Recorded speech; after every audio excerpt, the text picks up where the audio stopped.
Today's story is The Kissing Hand by Audrey Penn. Illustrations by Ruth E. Harper and Nancy M. Leake.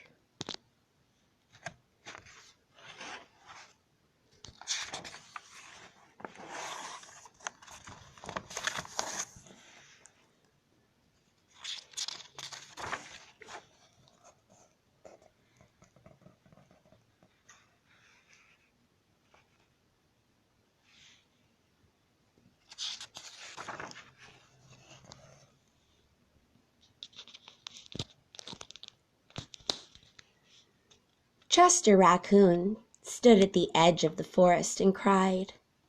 "I don't want to go to school," he told his mother.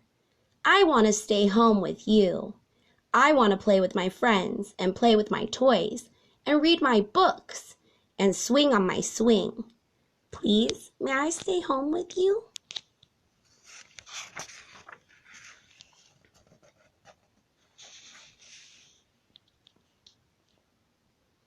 Mrs. Raccoon took Chester by the hand and nuzzled him on the ear.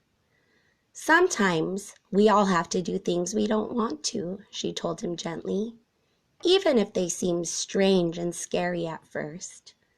But you will love school once you start."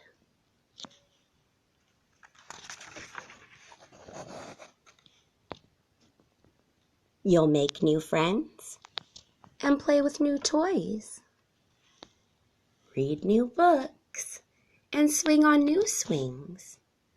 Besides, she added, I know a wonderful secret that will make your nights at school seem as warm and cozy as your days at home.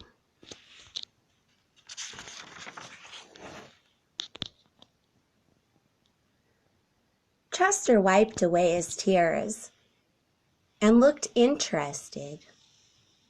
"A secret? What kind of secret?" "A very old secret," said Mrs. Raccoon. "I learned it from my mother, and she learned it from hers. It's called the kissing hand." "The kissing hand?" asked Chester. "What's that?"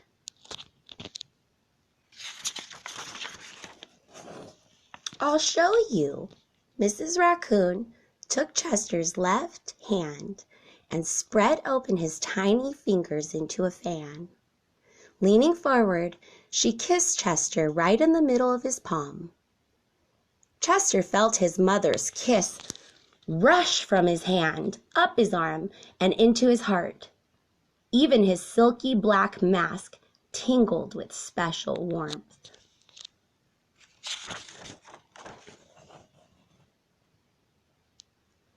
Mrs. Raccoon smiled.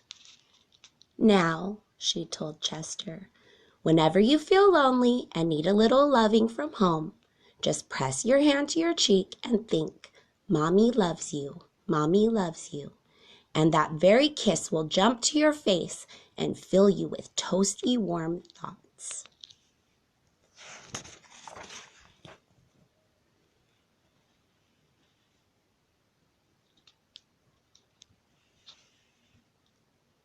She took Chester's hand and carefully wrapped his fingers around the kiss. "Now do be careful not to lose it," she teased him. "But don't worry. When you open your hand and wash your food, I promise the kiss will stick."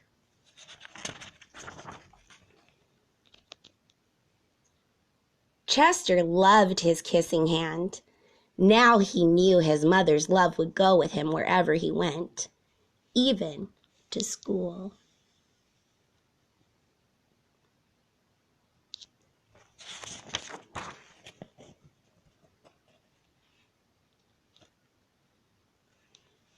That night, Chester stood in front of his school and looked thoughtfully. Suddenly, he turned to his mother and grinned. "Give me your hand," he told her.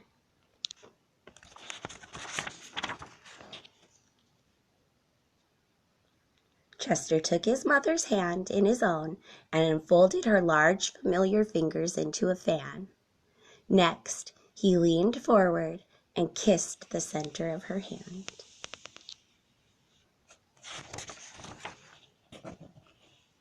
"Now you have a kissing hand too," he told her, and with a gentle goodbye and a "I love you," Chester turned and danced away.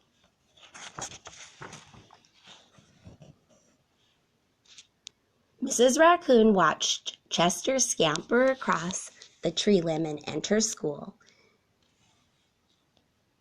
And as the hoot owl rang in the New Year's, she pressed her left hand to her cheek and smiled. The warmth of Chester's kiss filled her heart with special words. "Chester loves you," it sang. "Chester loves you."